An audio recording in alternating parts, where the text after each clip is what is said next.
Pakistani family reaction. तो कैसे हैं आप सब? मेरा नाम वजाहत मेरा है। नाम नदीम। तो यार वीडियो बहुत ही ज्यादा इंटरेस्टिंग है। वीडियो का टाइटल बहुत ही कमाल का, बहुत ही ज्यादा इस वीडियो की रिक्वेस्ट आ रही थी। तो वीडियो का टाइटल है भारत के ऐसे हथियार जिसकी वजह से चाइना भारत की कब्जे है, मतलब कि जो भारत की जो इन्होंने कब्जा किया हुआ जगह वो भी छोड़ देगा, जो चैनल जो इन्होंने किया। अब ये मुझे नहीं पता कि कौन सा ऐसा वेपन आ गया है। तो यार अब ये वीडियो देखेंगे तो तभी हमें आइडिया होगा। तो कौन करते हैं वीडियो का लिंक मिल जाएगा डिस्क्रिप्शन में। 3, 2, 1 एंड स्टार्ट। दोस्तों, क्या आपको पता है कि चीन ने अरुणाचल प्रदेश के बेहद ही करीब एक पूरी की पूरी गांव हाँ बिल्कुल, ये मुझे पता है। अगर ये बात चाइना का कब्जा है तो आपको यह जानकर हैरानी होगी कि चीन ने अरुणाचल प्रदेश से बिल्कुल सटे हुए इलाके में पूरी की पूरी गांव बसा दी है। और इस बात की पुष्टि सैटेलाइट से मिली तस्वीरों के जरिए पता चली है। अफवाहें तो यह भी कहती है कि अरुणाचल प्रदेश के 4.5 किलोमीटर के क्षेत्र पर चीन ने कब्जा भी जमा लिया है। मगर दोस्तों, ये बात भले ही अफवाह हो, लेकिन ये बात बिल्कुल सच है कि चीन भारत से काफी डरता है, क्योंकि चीन कभी गलवान वैली तो कभी साइबर अटैक करके भारत को ललकारने की कोशिश करता है, मगर खुद कभी खुलकर सामने नहीं आता, जो साफ दर्शाता है कि चीन भारत से कितना डरता है। और चीन का यह डर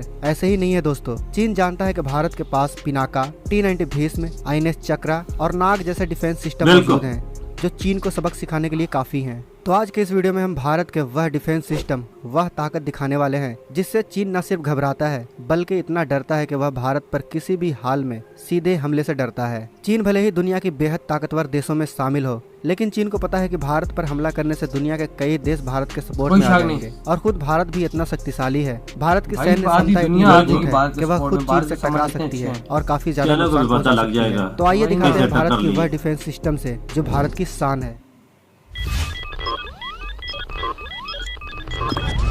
तो शुरुआत करते हैं नामिका नाग मिसाइल से। यह भारतीय सेना का एक ऐसा मिसाइल है जिसे फायर एंड फॉरगेट भी कहा जाता है। ऐसा इसलिए कि अगर एक बार इस मिसाइल को लॉन्च कर दिया जाता है तो यह खुद ही अपने टारगेट का पता लगा लेती है। यह दुनिया के उन गिने चुने मिसाइलों में है जिसे एक बार दाग दिया तो दुश्मन का काम तमाम इस मिसाइल से बच नहीं सकता। वैसे हम आपको बता दें कि यह मिसाइल इसलिए भी खास है क्योंकि इस मिसाइल को बनाने का काम डॉक्टर APJ अब्दुल कलाम की अगुवाई में किया गया था। इसे बनाने के बाद इसकी टेस्टिंग काफी बड़े पैमाने पर राजस्थान के रेतीले इलाकों में की गई थी। इसके बाद इसके कई वेरिएंट बनाए गए। वैज्ञानिकों ने अब तक इसके 5 अलग अलग वेरिएंट तैयार किए हैं, जिसकी रेंज 500 मीटर से लेकर 20 किलोमीटर तक है। इस मिसाइल की सबसे खास बात यह है कि चाहे दिन हो या रात या फिर कैसा भी मौसम हो, नाग मिसाइल दुश्मनों को डसने के लिए हमेशा तैयार रहती है। इस मिसाइल को बनाने का काम DRDO के वैज्ञानिकों द्वारा किया गया है। वैसे इसे भारत का ब्रह्मास्त्र भी कहा जाता है। अब आप ही बताइए, ब्रह्मास्त्र से भी भला कोई बच पाया है? तो चीन जैसे देश की क्या बिसात। अब बारी है भारत के ऐसे हथियार की जो ब्रह्मास्त्र से कम नहीं है। अभी हम आपको जो भारतीय हथियार दिखाने वाले हैं उसे देखकर आपको भी भारतीय सेना पर गर्व महसूस होगा। तो आइए भारत के इस घातक हथियार को देखते हैं, T-90 भीष्म टैंक। वैसे तो इस टैंक को रूस में बनाया गया और यह 3rd जनरेशन का टैंक है, मगर इंडियन बैटलफील्ड में इसे मेन बैटल टैंक की उपाधि दी गई है। हम आपकी जानकारी के लिए बता दें कि इसके नाम के आगे 90 इसलिए लगाया गया है क्योंकि इसे 90 के दशक में बनाकर तैयार किया गया था और इसके बाद 1992 में यह दुनिया के सामने आया था। इसकी सबसे बड़ी खूबी यह है कि इसका निशाना कभी खाली नहीं जाता और शायद इसीलिए इसे भीष्म टैंक भी कहा जाता है। अगर हम इसकी खूबियों की बात करें तो इस टैंक को दुश्मन के हमले से बचाने के लिए इसमें cactus K6 explosive reactive armour होता है। अगर हम आसान भाषा में समझे तो इस टैंक का अपना खुद का एक बुलेट प्रूफ जैकेट है जो इस तरह से काम करता है कि अगर इस पर गोली या रॉकेट से हमला होता है तो इसका सुरक्षा कवच उसे बाहर की तरफ ढकेलने का काम करता है और इसी वजह से इस टैंक को कोई नुकसान भी नहीं होता। इसकी दूसरी सबसे बड़ी खासियत यह है कि यह 2 किलोमीटर की रेंज में किसी भी हेलीकॉप्टर को मार गिरा सकता है। इसके लिए इसमें एंटी एयरक्राफ्ट गन लगी हुई है। इस गन की सबसे खास बात यह है कि इसको मैनुअली और रिमोट कंट्रोल से भी चलाया जा सकता है। इसके अलावा इसमें थर्मल इमेजिंग कैमरा भी लगा हुआ है जिसकी मदद से छुपे हुए दुश्मन को बड़े ही आसानी से ढूंढ लेता है। इसकी सबसे बड़ी खास बात यह है कि इसमें बार बार मिसाइल को लोड करने की जरूरत नहीं पड़ती क्योंकि इसमें ऑटोमेटिक लोडर लगे हुए हैं जो मिसाइल लॉन्च होने के बाद खुद ब खुद मिसाइल को लोड कर देते हैं। सिर्फ इतना ही नहीं दोस्तों, यह tank anti tank guided missile को भी लॉन्च कर सकता है जिससे 100 मीटर से 4000 मीटर तक के क्षेत्र में निशाना बड़े ही आसानी से लगाया जा सकता है। इसकी सबसे ज्यादा हैरान करने वाली बात यह है कि 400 मीटर तक के रेंज को इसकी मिसाइल 11.6 सेकंड में तय कर लेती है। आप ही सोच कर बताइए दोस्तों कि भीष्म टैंक के आगे चीनी हथियार कितने देर तक टिक पाएंगे। भारत का अगला हथियार न सिर्फ दुश्मन पर हमला करता है बल्कि यह युद्ध को अपनी ओर मोड़ देने वाला उन्नत और घातक हथियार है। असल में यह हथियार दुश्मनों पर कहर की बारिश बनकर टूट पड़ता है जिससे दुश्मनों में भगदड़ मच जाती है, जिसका नाम है पिनाका MLR। पिनाका असल में मल्टी बैरल रॉकेट है जिसे DRDO द्वारा बनाया गया है। इससे पहले रॉकेट लॉन्च करने के लिए भारत के पास ग्रेड नाम का रूसी सिस्टम था जिसे आज भी इस्तेमाल किया जाता है, लेकिन इसके अलावा भारतीय डिफेंस सिस्टम को एक और रॉकेट सिस्टम की जरूरत थी, जिसे 1980 के दशक में DRDO ने बनाना शुरू किया और आखिरकार 1990 के दशक में पिनाका मार्क 1 का सफल परीक्षण किया गया। यह वही सिस्टम है जिसे 1999 के करगिल युद्ध में भी इस्तेमाल किया गया और इसने युद्ध में अपनी काबिलियत बखूबी साबित कर दिखाया। अगर आप पिनाका MLRS की खूबियां जानेंगे तो आप खुद कह उठेंगे कि इसकी इतनी खूबी दुश्मन को धूल चटाने के लिए काफी है। इसकी सबसे बड़ी खूबी की बात करें तो इसकी सबसे बड़ी खूबी यह है कि पिनाका सिस्टम के एक बैटरी में 6 लॉन्च व्हीकल होते हैं, साथ ही एक loader system, radar, link with network system और कमांड पोस्ट होता है। इसी वजह से इसके एक बैटरी से पूरे 1 किलोमीटर के क्षेत्र को पूरी तरह से तबाह किया जा सकता है। यह सिर्फ 44 सेकंड में 12 रॉकेट दाग सकता है। हम आपको बता दें कि इस रॉकेट का नाम भगवान शिव के धनुष पिनाक के ऊपर रखा गया है और जो रॉकेट सिस्टम भगवान शिव के धनुष के नाम पर हो, सोचो वह कितना घातक होगा। इस मल्टीबैरल रॉकेट का इस्तेमाल ज्यादातर आर्टिलरी और हथियारबंद वाहनों को निशाना बनाने के लिए किया जाता है। फिलहाल भारतीय सेना के पास इसके 2 वेरिएंट मौजूद हैं। पहला है मार्क 1 और दूसरा मार्क 2 भी है। मार्क 1 की रेंज 40 किलोमीटर और मार्क 2 की रेंज 75 किलोमीटर। मार्क 2 असल में मार्क 1 का बेहतर रूप है, जिसमें नेविगेशन सिस्टम और गाइडेंस सिस्टम को जोड़ा गया है। इसका नेविगेशन सिस्टम सीधा इंडियन रीजनल नेविगेशन सिस्टम से जोड़ा गया है और इसी वजह से यह बिल्कुल सटीक वार करता है।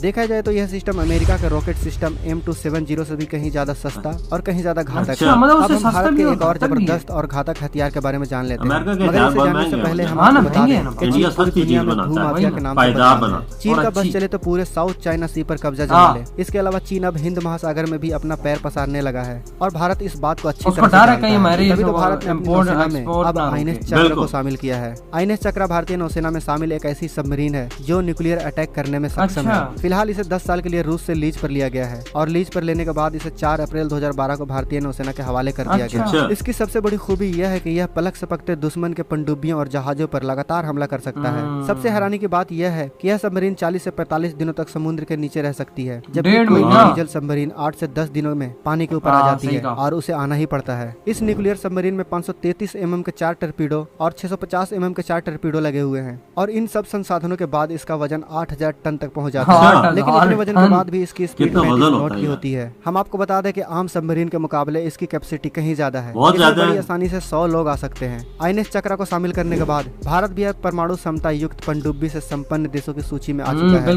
अब भारत के लाजवाब और बेहद घातक लड़ाकू विमान पर भी एक नजर डाल लेते हैं, जो सुखोई 30 MKI कहलाता है। बालाकोट एयर स्ट्राइक के बाद भारतीय वायुसेना कभी लगने लगा कि उन्हें भी अब जबरदस्त लड़ाकू विमान की जरूरत है और फिर रफाल और रफाल के बाद सुखोई 30 MKI भारतीय सेना में शामिल हुआ। इसके साथ air chief marshal RKS Bhadauria ने इन दोनों विमानों को लेकर कहा कि अगर ये दोनों विमान एक साथ एक बार ऑपरेट करना शुरू कर दें तो फिर ये भारत के किसी भी दुश्मन का पल भर में सफाई कर देंगे। यह एक ऐसा खतरनाक कॉम्बिनेशन होगा जिसका जवाब किसी भी दुश्मन के पास नहीं होगा। आज के वक्त सुखोई 30 MKI विमान भारतीय वायुसेना में सबसे घातक लड़ाकू विमान माना जाता है। इसकी सबसे बड़ी खूबी यह है कि यह उड़ान के दौरान ही फ्यूल भर सकता है। साथ ही इसमें 2 इंजन लगे हुए हैं, जिसके मदद से अगर एक इंजन फेल भी हो जाए तो पायलट एक इंजन की मदद से सुरक्षित लैंड कर सकता है। सबसे बड़ी बात यह है कि यह एक बार में 3000 किलोमीटर की उड़ान भर सकता है। भारत ने रूस की मदद मांगी थी और आज यह लड़ाकू विमान सबसे घातक लड़ाकू विमान है, जिसको बनाने में भारत रूस के बीच सन 2000 में समझौता हुआ, जिसके बाद भारत को पहला सुखोई 30 MKI सन 2002 में मिला।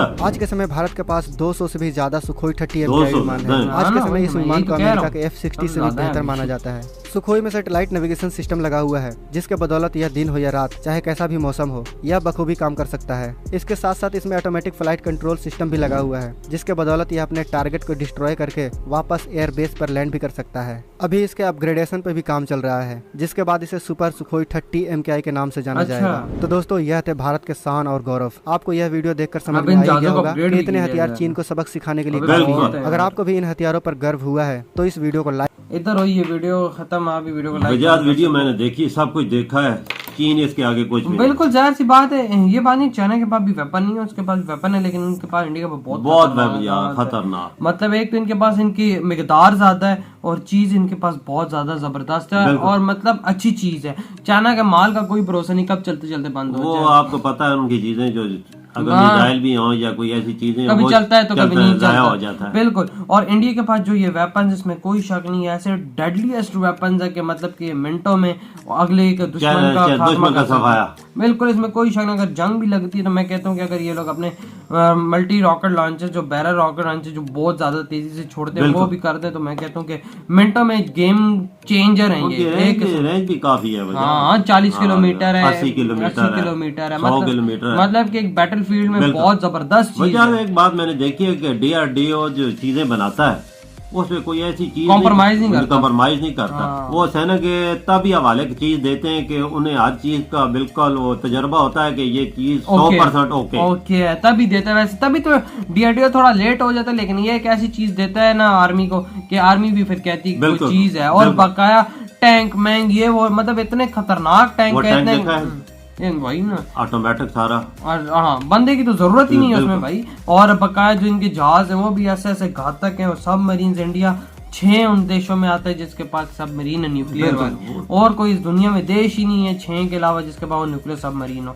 तो आप ये अंदाजा लगा सकते हैं कि इंडिया की इस वक्त ताकत क्या बनी हुई और क्या नहीं। तो राफेल वही ना, बाबा चाइना क्यों नहीं मस्ती कर रहा, इसी वजह से नहीं कर रहा क्योंकि उसको पता है तैयार बैठा। अगर हमने जरा सी इनको मौका दे दिया तो इंडिया हम पे ऐसा अटैक करेगा कि हम लोग याद रखेंगे। तो यार आप लोग बताएं आपके क्या थॉट है। इधर वीडियो खत्म करते हैं, तो बाय।